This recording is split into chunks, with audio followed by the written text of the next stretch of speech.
Hey guys, welcome back to my channel.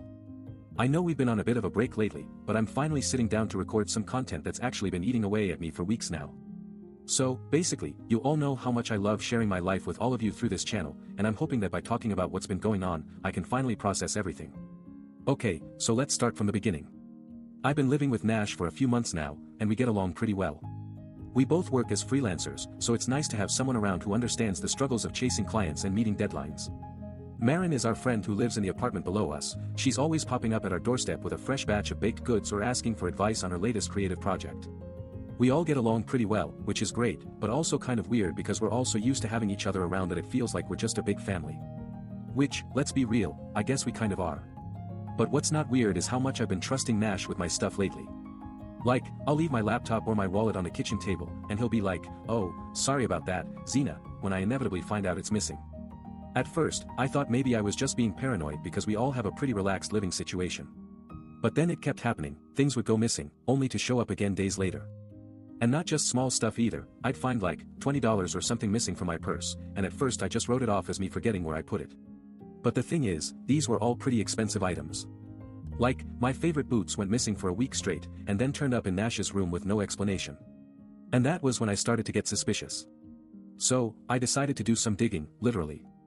I set up cameras around the apartment, and yeah, it didn't take me long to figure out what was going on. Long story short, Nash has been stealing from me for months. Okay, so don't get me wrong, I'm not gonna sit here and pretend like I'm just totally fine with it.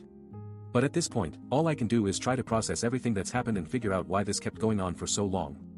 The thing is, Nash is a great guy, but he's also super secretive and private about his personal life. So when I confronted him about it, he just basically denied ever taking anything from me. Which, honestly, was pretty infuriating because I know what I saw.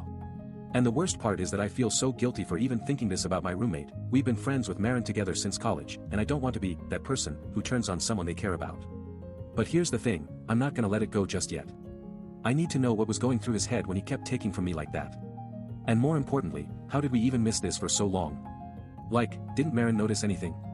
Didn't I see him with my own eyes stealing from me? Okay, I don't even know where to start anymore. I guess what I'm trying to say is, I don't know if I can even talk about this right now. It's all still really raw and emotional for me, and I need some time to process everything. I took a deep breath and tried to calm myself down before sitting down in front of the camera again. It's been a few days since I discovered that Nash had been stealing from me, and I'm still trying to wrap my head around it all. To be honest, things have gotten even more complicated since then. Marin has been caught in the middle, and we've been having some pretty intense conversations about it. At first, she was defensive and said that she didn't see anything, but as the days went by, I started to notice that she was avoiding me more and more. I confronted her about it, and she finally broke down and told me that she had seen Nash taking things from my room before, but she just assumed it was a one-time thing. She said that Nash has always been a bit of a hoarder, and she thought maybe he just couldn't help himself sometimes. But now that I think about it, that explanation doesn't make sense to me at all. If Nash is a hoarder, why didn't anyone else in the apartment notice? And if Marin saw him taking things before, why did she say nothing? The more we talked, the more I realized that Marin and Nash have been having some issues for months. They've been arguing about money, and Marin said that Nash has been spending a lot of cash on his own stuff without paying me back. But here's the thing, Nash has always been really good at hiding it from me. I feel like I'm caught in this nightmare, where nothing makes sense anymore. Is Marin lying to me? Is she covering for Nash? And what about her involvement? Was she aware of what was going on, or was she just as clueless as I was? As the questions kept swirling in my head, I knew that I needed to take a step back and try to process everything before I could even think about confronting Marin again. But as I looked at the camera, I saw Nash's face staring back at me, his eyes filled with a mixture of guilt and defiance. For a moment, I thought I was going to lose it right there in front of the camera. My heart was racing, and my hands were shaking. But then something inside of me clicked, and I knew that I needed to keep moving forward, no matter how hard it got. I took a deep breath, trying to calm myself down as I continued to speak into the camera. You guys, this is not just about Marin or Nash anymore. This is about trust and respect, and the fact that we're living in the same space without even knowing each other's business. My voice cracked slightly as I spoke, but I pushed through it. I couldn't believe that I had been so blind for so long. We'd all met through a friend, Marin and Nash joining us on a last-minute basis, and at first, everything seemed fine. But as time went on, little things started to add up, missing money here, a borrowed item that never got returned there. I wrote it off as forgetfulness or carelessness, but deep down, I knew something was off. And then, the video footage of Nash taking my stuff caught me completely off guard.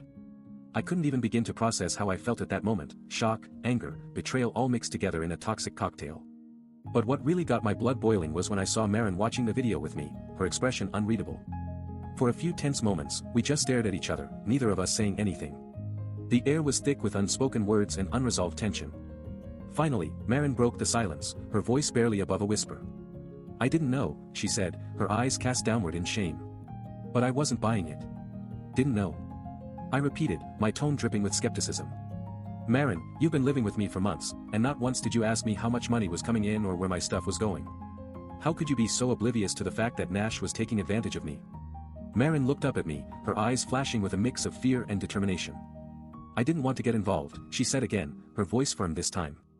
"I knew I wasn't your responsibility. But now I see how wrong that was." I raised an eyebrow, my mind racing with all the questions I still had for Marin. Did she really not know? Was she playing me, using her innocence to deflect suspicion? Before I could respond, Nash spoke up, his voice low and menacing. "You're not going to turn us in, are you, Zena?" His words sent a shiver down my spine, making me wonder what he was capable of if I crossed him. Marin's eyes flicked nervously between us, her expression torn between guilt and loyalty. I felt like I was caught in the middle of a war zone, with Marin and Nash on opposite sides. The tension in the room was palpable, and I knew that things were about to get a whole lot more complicated. But just as I thought I had a handle on what was happening, Nash dropped a bombshell that left me reeling. "You know, Zena," he said, his voice dripping with malice. "I didn't steal from you because I wanted to. I stole from you because I needed something." His eyes locked onto mine, a sinister glint dancing in their depths. And then, just as I thought I was about to lose it completely, everything went black. As I came to, I was met with the sound of Marin's ragged breathing and Nash's apologetic expression. He looked like he had aged 10 years in a matter of seconds, his eyes sunken and his skin pale. I glared at him, still trying to process what had just happened. "Marin, call 911, I said, my voice firm but shaking slightly. Marin nodded and quickly pulled out her phone, her hands trembling as she dialed the number.